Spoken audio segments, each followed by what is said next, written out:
ರಾಯಚೂರು ನಗರದ ಮಾವಿನಕೆರೆಯಲ್ಲಿ ಮಹಿಳೆಯ ಶವ ಪತ್ತೆಯಾಗಿದ್ದು ಪೊಲೀಸರು ಶುಕ್ರವಾರ 10:30 ಹೊರತೆಗೆದಿದ್ದಾರೆ.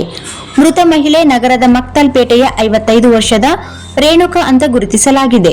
ಅನಾರೋಗ್ಯದಿಂದ ಬಳಲುತ್ತಿದ್ದ ರೇಣುಕಾ ಮಾನಸಿಕವಾಗಿ ಕುಗ್ಗಿದ್ದು, ಈ ಹಿಂದೆಯೂ ಮಾವಿನಕೆರೆಯ ಹತ್ತಿರ ಸುಳಿದಿದ್ದು ಆತ್ಮಹತ್ಯೆಗೆ ಯತ್ನಿಸಿದ್ದರು ಎನ್ನಲಾಗಿದೆ. ಅನಾರೋಗ್ಯದಿಂದ ಮಾನಸಿಕವಾಗಿ ನೊಂದಿದ್ದ ಹಿನ್ನೆಲೆ ಆತ್ಮಹತ್ಯೆಗೆ ಶರಣಾಗಿರಬಹುದು ಅಂತ ಶಂಕಿಸಲಾಗಿದೆ. ಇಂದು ಬೆಳಗ್ಗೆ 8 ಗಂಟೆಯಿಂದ ಮನೆಯಿಂದ ಕಾಣೆಯಾಗಿದ್ದ ಮಹಿಳೆ ಮಾವಿನಕೆರೆಯಲ್ಲಿ ಶವವಾಗಿ ಪತ್ತೆಯಾಗಿದ್ದಾಳೆ. ಶವವನ್ನು ಹೊರತೆಗೆದಿರುವ ಸದರ್ ಬಜಾರ್ ಠಾಣೆ ಪೊಲೀಸರು ಮರಣೋತ್ತರ ಪರೀಕ್ಷೆಗಾಗಿ ರಿಮ್ಸ್ ಆಸ್ಪತ್ರೆಗೆ ರವಾನಿಸಿದ್ದಾರೆ. ಸದರ್ ಬಜಾರ್ ಪೊಲೀಸ್ ಠಾಣೆಯಲ್ಲಿ ಪ್ರಕರಣ ದಾಖಲಿಸಲಾಗಿದೆ.